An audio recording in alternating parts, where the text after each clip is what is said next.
Voilà, très content de vous retrouver cet après-midi dans cette église. Nous l'appelons Maison de Dieu. Nous savons qu'ici, ce n'est pas nous qui vous accueillons, mais c'est Dieu lui-même qui tient cette porte ouverte et c'est lui qui nous accueille en réalité. Il est maître et souverain des temps, des circonstances. Si nous avons l'occasion cet après-midi de partager quelque chose, si nous avons l'occasion de nous réjouir, peut-être de trouver aussi quelques réponses à nos questions, eh bien c'est un effet de sa grâce. C'est un petit peu notre vocabulaire, mais derrière ce vocabulaire, c'est surtout une réalité. Dieu est vivant et il s'intéresse à chacun d'entre nous. Nous sommes ses créations. Merci particulièrement donc à Nathan et Léa qui nous font un très beau cadeau cet après-midi. Ils nous partagent un petit peu de cette joie qui est la leur, mais ça nous réjouit aussi et on est très très heureux de ce qui se prépare dans votre vie. Que le Seigneur vous bénisse. D'ailleurs, à la fin de cette réunion, je pense qu'on prendra un temps pour eux et l'Église priera pour les bénir. Parce que vous savez, quand on fait des choses bien selon le cœur de Dieu, il y a aussi un adversaire qui se déchaîne. Et en plus, il y a un plan sur votre vie. Alors que le Seigneur vous arme et je crois que cette Église va non seulement s'associer dans la prière, mais continuera de prier pour vous également, pour vous porter et pour vous témoigner aussi notre affection, mais que vous n'êtes pas seul. C'est aussi le cas de ceux et celles qui cet après-midi auraient besoin de la grâce de Dieu, parce que là on parle d'un cas un peu particulier, qui sont les jeunes du milieu de nous, de nos assemblées en tout cas. Mais si quelqu'un a besoin de la grâce de Dieu, cet après-midi l'Église est restée sur terre pour cela. Ceux qui ont donné leur cœur au Seigneur auraient très bien pu être enlevés au ciel, parce qu'ils avaient donné leur cœur au Seigneur, puis c'était bon pour eux.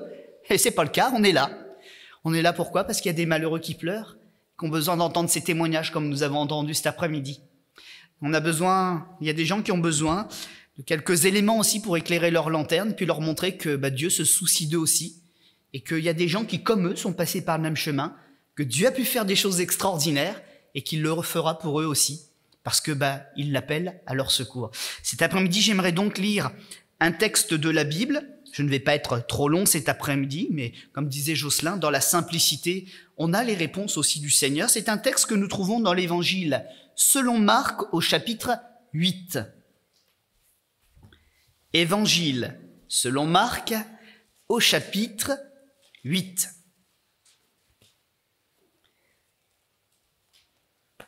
Nous lirons donc du verset 22 à 25. Donc une courte unité de texte qui nous parle de la guérison d'un homme.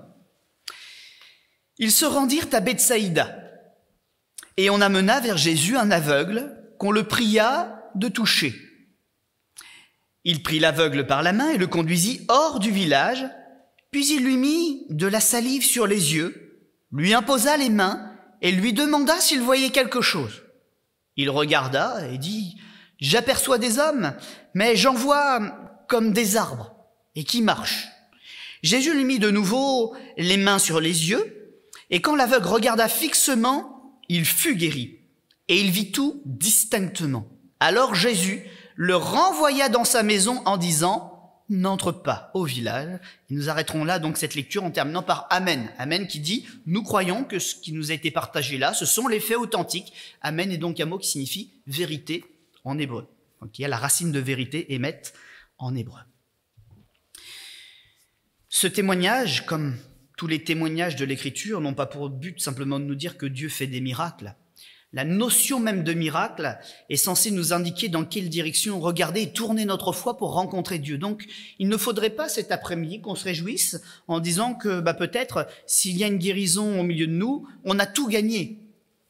La guérison, comme les autres choses que le Seigneur fait, les autres bénédictions, ce ne sont que des œuvres pour quelque part nous attirer à lui. Mais le vrai but de ce que nous devons vivre cet après-midi, c'est de le rencontrer lui. Parce qu'il est Seigneur et Maître. Alléluia, gloire à Dieu donc pour les bénédictions, mais c'est tellement plus important de rencontrer l'auteur des bénédictions qui peut entrer dans notre vie et nous faire entrer à sa suite dans l'éternité. Et cet après-midi, réussir cette rencontre avec Dieu, c'est pas se dire « il a fait quelque chose pour moi », mais de dire « je suis reparti, je le connais désormais ». Alors on va pas lire toute la Bible et faire une grande étude cet après-midi, mais déjà au travers de ce petit témoignage d'un fait historique, découvrir qui est Jésus et ce qu'il peut faire pour chacun d'entre nous. Déjà, la première chose que nous pouvons dire de lui, c'est que Jésus, quand il était incarné dans la chair, c'est-à-dire quand il a quitté ce ciel de gloire pour venir, selon sa promesse, à la rencontre des hommes, pour révéler qui il était vraiment dans son caractère, dans ce désir de relation qu'il a avec les hommes, pour que la religion de l'époque arrête de dire n'importe quoi, mais que Dieu parle de lui-même. C'est pour ça qu'il a fait le chemin. pour remettre de l'ordre dans le désordre, pour remettre de la vérité dans les belles paroles bien ficelées, mais qui étaient plus de la légende ou de la mythologie parfois. Il est venu s'exprimer lui-même, pour que le sache ce qu'il voulait vraiment. Et là, dans ce témoignage tout simple, qu'est-ce qu'on voit Jésus? Qu'est-ce qu'il veut? Nous rencontrer personnellement. Il n'a pas rencontré que des riches, il a fini d'ailleurs même par les riches. Il a commencé par ceux qui avaient vraiment besoin d'aide, les laissés pour compte, ceux qui étaient sur les bords des chemins, ceux qui n'avaient même pas le droit d'entrer dans le temple de la religion, parce que certains avaient des défauts, parce que certains étaient des mendiants, et on leur bloquait l'accès. Alors Jésus a commencé par eux. Et il leur a donné, comme à nous cet après-midi, ce grand message d'espoir. Dieu est sensible à ta douleur. Qui que tu sois, quel que tu sois, il est ton créateur. Tu es une créature voulue de Dieu. Ta misère n'est pas voulue de Dieu. Parce qu'on est dans un monde qui gît sous le péché. C'est un monde injuste. Même des parents parfois trahissent leurs enfants. Leur mentent, trichent, falsifient certains documents. Personnes, des fois, ne savent pas qu'elles ont été adoptées. Et on tient le mensonge pendant longtemps. Ou en tout cas, ce qui était quelque chose de beau au début finit par devenir un mensonge. Parce qu'on ne sait plus comment dire les choses, on n'ose pas, et ça déforme. Mais notre Dieu n'est pas ainsi. Il est venu consoler les plaies, guérir les cœurs. Sans argent, mais pour démontrer sa gloire et ce grand projet qu'il a encore pour nous dans l'éternité. Il est venu pour nous chercher. Et cet après-midi, Dieu te lance un appel. On a entendu un appel spécifique tout à l'heure, au service de Dieu. Mais en fait, on a tous un appel, celui à le rejoindre. Cet après-midi, il veut prendre soin de chacune de nos vies et il veut nous en donner des preuves. Et donc là, dans ce même état d'esprit dont nous venons de parler, Jésus est sur les chemins. Il n'est pas à un endroit en disant aux autres « Venez », il va vers ceux dont il sait qu'il y a une détresse. Une détresse qui parfois a même poussé ces gens à se replier sur eux-mêmes en disant « J'ai demandé de l'aide partout ». J'ai laissé tomber parce qu'on m'a toujours rejeté. Le rejet.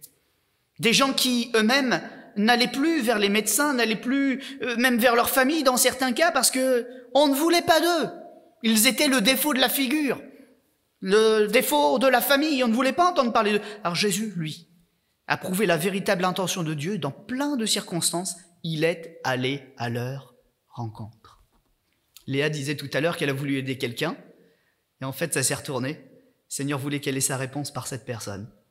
Le Seigneur nous cherche et le Seigneur nous trouve, de bien des manières, mais il nous étonne toujours.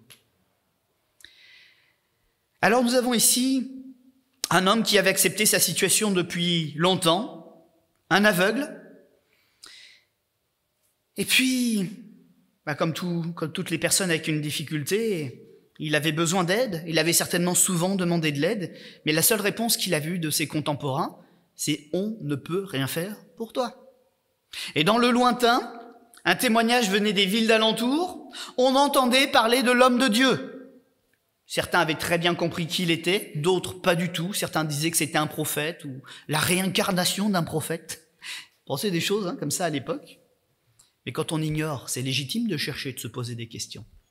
Mais là, Jésus, qui veut lever le voile sur les vraies réponses, se présente et il lui tend cette main secourable. Et vous avez vu avec moi que celui qu'on appelle Dieu veut faire les choses en 2 fois. C'est bizarre ça. Dieu, il n'est pas parfait, il ne peut pas faire les choses en 1 fois. C'est parce que dans tous les miracles et dans toutes les choses que le Seigneur nous propose, il y a aussi ce que lui, il veut. Oui, il peut guérir. Il peut guérir l'aveugle, même sans parole. Il est Dieu. Il en a la puissance, il en a l'autorité, il en a l'amour pour le faire. Mais il veut aussi nous amener à réfléchir sur qui est en train de nous aider. Il veut vraiment nous rencontrer. Et cet homme-là, en plus, c'est symbolique, il y a un côté symbolique. Mais il était vraiment aveugle, je vous rassure. Certains disent, oui, c'est juste symbolique. Non, il a vraiment guéri un aveugle. Mais il l'a fait en étapes, pour que cet homme prenne conscience aussi qu'il fallait aussi réaliser sur quoi ses yeux allaient s'ouvrir, sur quelle personne ses yeux devaient s'ouvrir, et qu'il l'invitait à le rejoindre. Alors dans un premier temps, Jésus fait un acte qui est le sien. On ne me demandait pas pourquoi, il a pris de la salive, pourquoi il l'a mis sur les yeux. C'est peut-être bizarre, c'est peut-être un peu sale, nous dans notre culture on ferait pas ça. Je ne sais pas pourquoi il a fait ça, peut-être que ses yeux étaient secs d'ailleurs. Mais en tout cas c'est ce qu'il va faire, et il va poser une question à cet homme pour lui permettre de réaliser aussi ce qui est en train de se passer. Maintenant que j'ai fait ça pour toi, Qu'est-ce que tu vois? Qu'est-ce qui se passe? Je vois des hommes, mais je vois des hommes comme des arbres, c'est-à-dire flous. Vous voyez des espèces de grandes masses verticales. Des arbres qui marchent, des arbres qui bougent. Bizarre comme vision, hein. C'est parce que ses yeux étaient en train de retrouver la vue, mais peut-être aussi que derrière ça, il y avait aussi la foi qui était en train de naître ou de renaître. Parce que lui, des religieux, il en avait croisé. Il y en a beaucoup qui passent sur les routes. On a plein d'histoires comme ça dans la Bible, hein. Il avait peut-être peur d'être déçu par la rencontre. Il avait peut-être peur qu'on lui fasse une promesse qui ne tienne pas. Mais Jésus, en lui disant ça, il est en train de l'inviter à aller jusqu'au bout de sa démarche. Est-ce que tu veux vraiment aller jusqu'au bout? Parce que notre Dieu ne nous force pas la main. Et ça, c'est encore le caractère de Jésus. Il nous propose des choses extraordinaires. Et parfois, il nous propose des choses très difficiles qu'on n'aurait pas envie de faire. Mais notre Dieu est un Dieu plein de prévenance. Un Dieu qui ne nous balance pas les choses comme ça sur les épaules pour que ce soit un fardeau lourd et impossible à porter. Il nous révèle sa volonté et il nous dit « Prends ma main, suis-moi, je t'emmène ». Voilà qui est le vrai Dieu des Écritures. Oui, il propose des fois des choses qui sont dures. Abandonne ton péché, abandonne ton idole secrète, ta relation qui ne va pas avec telle et telle personne qui, tu le sais dans le fond de ton cœur, peut-être tu te mens à toi-même, ne marchera pas. Accepte de la rompre pour moi, cette relation. Mais moi, sache aussi que je ne t'abandonnerai pas. Je t'aiderai à construire cette vraie vie que tu aspires à vivre. Mais je te montrerai aussi comment faire. Il faut que tu le réapprennes. Ne t'entête pas sur le chemin que tu as commencé à prendre. Des fois, il nous demande des choses difficiles. Et à cet aveugle, c'est peut-être un peu ça l'appel qui est derrière. Je peux t'ouvrir les yeux. Mais est-ce que tu veux aller jusqu'au bout? Est-ce que tu veux aller jusqu'au bout? Et quand il lui donne sa réponse, je pense que là, il y a aussi l'intimité de Dieu. Jésus a dû voir son regard, a dû voir son visage. Et puis là, toutes les paroles sont peut-être pas relatées. Il a peut-être dit au Seigneur, mais j'ai envie d'aller jusqu'au bout. Il a peut-être rajouté une parole qui est pas là. Bon, j'irai pas plus loin parce que ça, ce serait sortir de la Bible. Et c'est pas ce qu'on veut faire cet après-midi. On lit l'Écriture, on essaye de la comprendre telle qu'elle est donnée. En tout cas, on sait que c'est quelqu'un qui a voulu aller au bout du miracle. Et Jésus a pu continuer son œuvre. Peut-être qu'il y a quelqu'un comme ça au milieu de nous cet après-midi. Peut-être que ça a pris du temps pour que tu sois là cet après-midi. Tu es peut-être encore dans la première phase où tu as commencé à ouvrir les yeux, mais tu as eu peur. Ouvrir les oreilles, mais tu n'as pas supporté d'entendre ce qu'il fallait faire, tout en sachant que c'était juste. Mais c'est pas fini. Parce que Jésus est toujours là, et lui, il veut toujours aller jusqu'au bout de l'expérience avec toi. Il n'en a pas fini avec ta vie. C'est peut-être aussi ça, et c'est certainement ça aussi que ce texte veut dire. Cet après-midi, Jésus n'a pas changé de sentiment à ton égard. Le premier jour où tu l'as entendu, quand l'expérience a commencé, mais que toi, par peur, peut-être, tu t'es arrêté, et par crainte, tu t'es arrêté, par un intérêt qui était différent, que tu ne voulais pas lâcher, tu t'es arrêté. Mais cet après-midi, tu es là. Et Jésus aussi. Et cet après-midi, il veut aller jusqu'au bout avec toi. Jésus, il pouvait faire les choses du premier coup avec toi la première fois. Mais si il a vu que tu avais peur, il a peut-être aussi accepté que tu t'éloignes un temps pour mieux te retrouver. C'est le plus beau des amours, ça, la confiance. Dieu a confiance en toi, Dieu a foi en toi cet après-midi. Il sait que tu peux te ressaisir maintenant que tu as compris et que tu peux aller au bout de l'expérience avec lui. Cette expérience qu'on appelle la foi. Alors Jésus va produire un second geste, de nouveau, les mains sur les yeux. Et l'aveugle là, le dernier élément qui lui manquait, c'est-à-dire le réglage là. Il regarda fixement, il fut guéri et il vit tout distinctement. Vous imaginez un peu la scène? L'homme est quelqu'un qui a du mal à se déplacer, certainement que pour pas se blesser, il est assis. Jésus vient vers lui, les gens donc sont un peu autour, il y a les curieux, il y a les disciples de Jésus qui l'accompagnent, qui apprennent à ses côtés.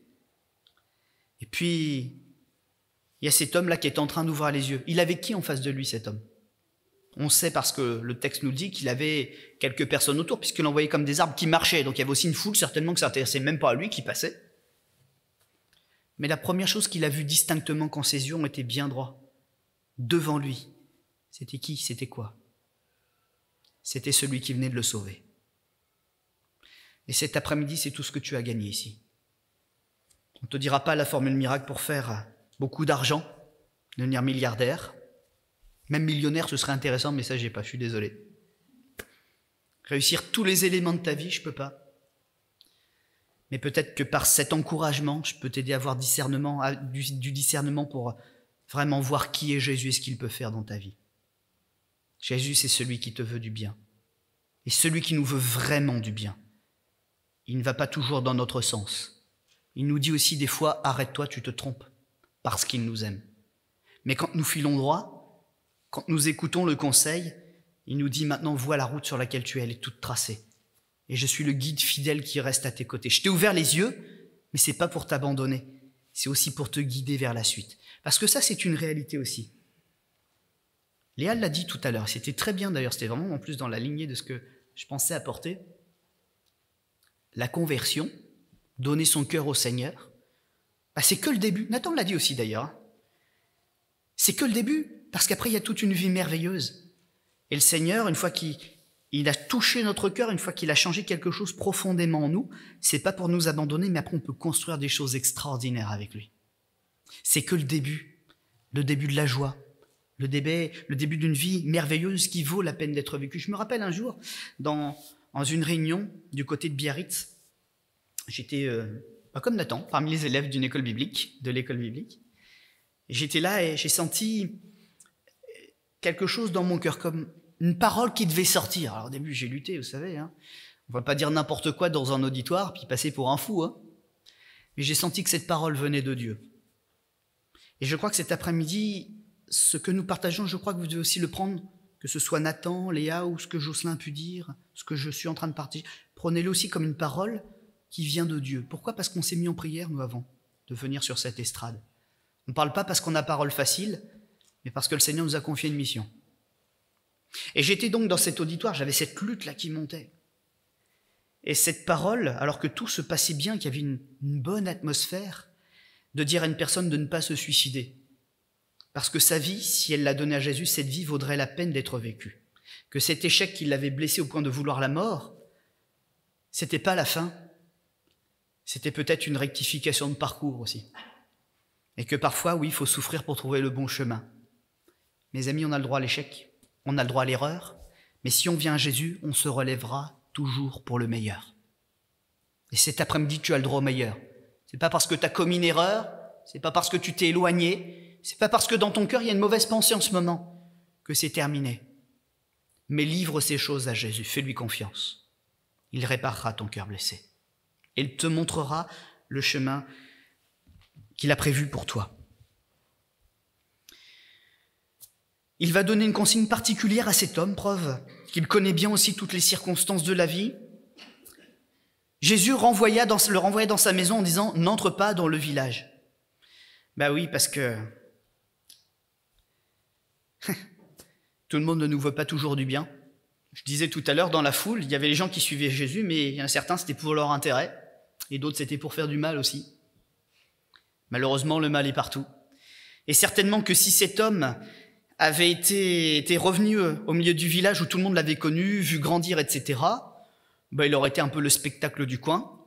On l'aurait encensé, etc., puis de matin après, on aurait fait quoi ? On l'aurait à nouveau abandonné. Et ouais, les gens sont comme ça. Ils aiment le spectacle, ils aiment l'émotionnel, mais dès que c'est passé, ils nous oublient. Alors Jésus, qui ne l'oublierait certainement pas, lui avait donné ce conseil : rentre chez toi. Sois en paix avec Dieu. Construis maintenant ta vie dans le secret avec Dieu. Quand tu retourneras au village, tu retourneras au village. Mais préserve ton cœur aussi. De l'orgueil, de la chute et de toutes les choses qui vont avec. Ça, c'est une réalité aussi.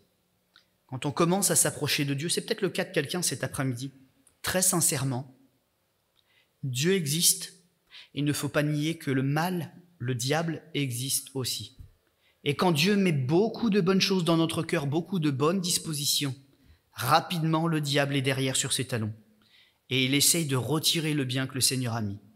Alors j'aimerais vous dire cet après-midi, peut-être qu'il y a quelqu'un qui a envie vraiment de venir au Seigneur, de revenir au Seigneur, de vivre quelque chose de nouveau au Seigneur, peut-être même un chrétien bien engagé, mais qui a envie de servir le Seigneur, qui se dit cet après-midi, j'ai envie de servir le Seigneur, puis qui passera à la porte en disant, oui, mais j'ai ci et j'ai ça à faire, et puis déjà, ce sera plus là. J'aimerais vous dire cet après-midi, rappelez-vous de l'adversaire qui veut vous dépouiller de votre trésor, de votre foi, de toutes les promesses de Dieu. Préservez votre cœur. Et ce que vous avez reçu cet après-midi, mettez-le si profond là-dedans que le diable ne pourra pas venir le chercher. Et surtout, servez-vous de chacune des paroles que le Seigneur vous aura données cet après-midi. Servez-vous-en comme des pierres de foi pour bâtir votre nouvelle vie avec Jésus. Parce que vous savez, on est faible. Et ça, c'est une réalité. Là, on a un homme aveugle. On peut se dire, bah oui, c'est évident, il y avait un problème. Il y avait une faiblesse, il y avait quelque chose qui l'empêchait de vivre. Mais on rencontre aussi des gens dont la faiblesse, elle est tout simplement dans leur façon de penser. Et je crois que c'est la majorité d'entre nous qui sommes faibles à ce niveau-là.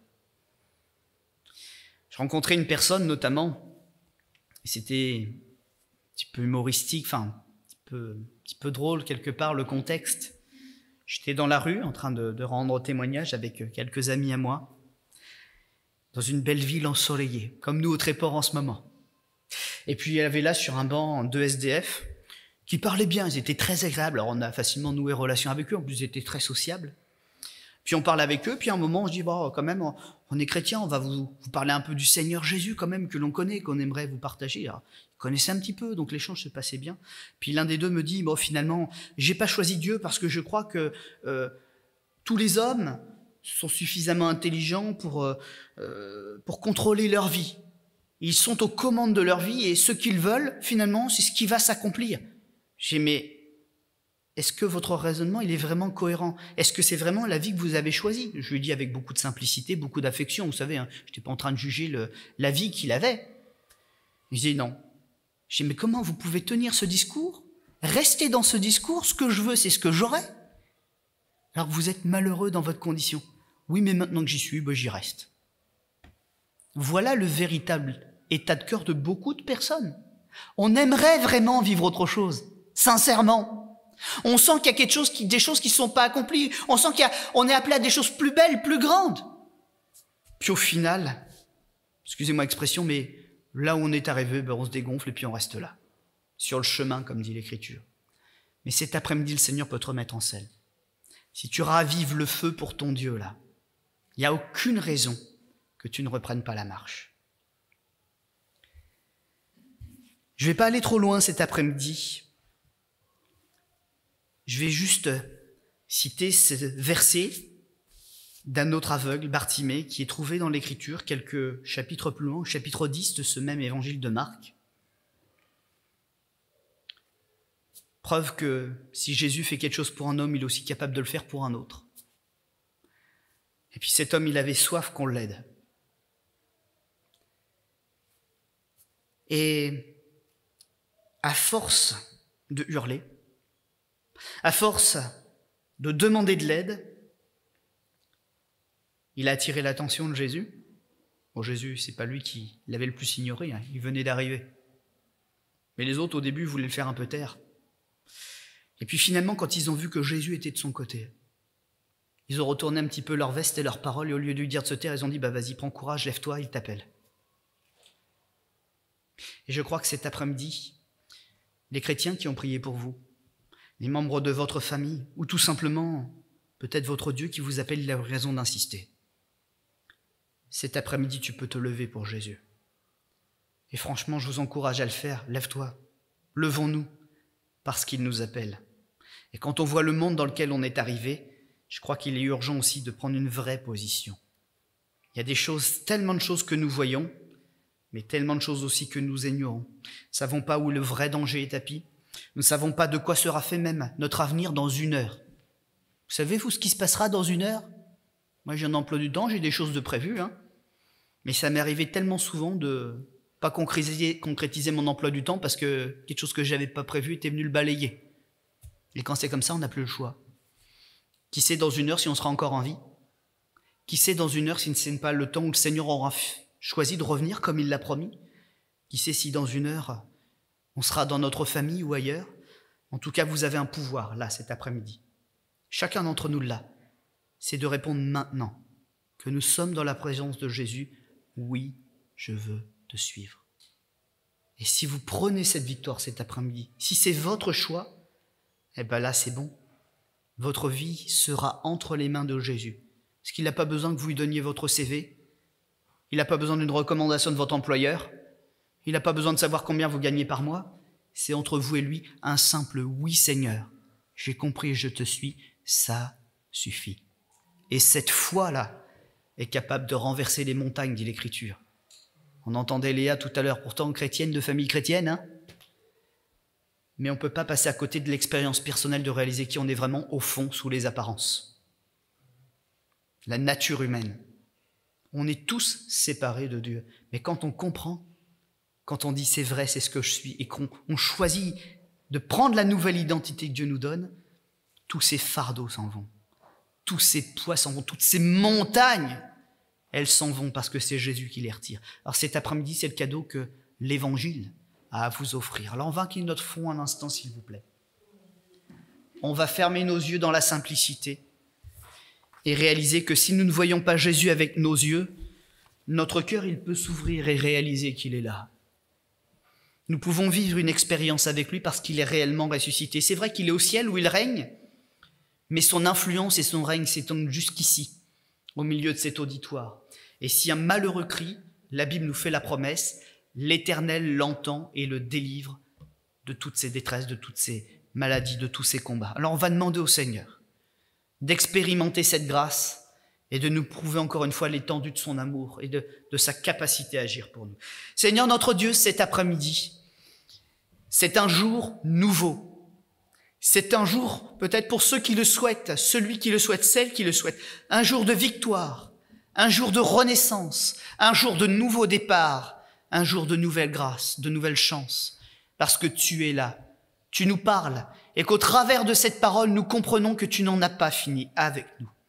Il y a tellement de choses, Seigneur, qui nous ont peut-être éloignés de toi, d'autres qui nous ont ralentis sans nous arrêter, mais quand même, nous ne sommes pas arrivés là où nous devions en être à ce temps de notre vie. Maintenant, Seigneur, fini de perdre du temps, la vie passe vite. Nous voulons réaliser l'urgence qu'il y a à te connaître et à mettre notre vie en règle, que ce soit pour nous, mais aussi pour nos enfants et nos petits-enfants demain. C'est tellement important, Seigneur, que notre âme ne parte pas n'importe où, mais qu'elle puisse être dès maintenant lavée par ton œuvre, et que nous ayons cette assurance que nos péchés sont pardonnés. Alors s'il te plaît, Seigneur, fais retentir de manière distincte ta voix au fond du cœur de chacun d'entre nous. Amen.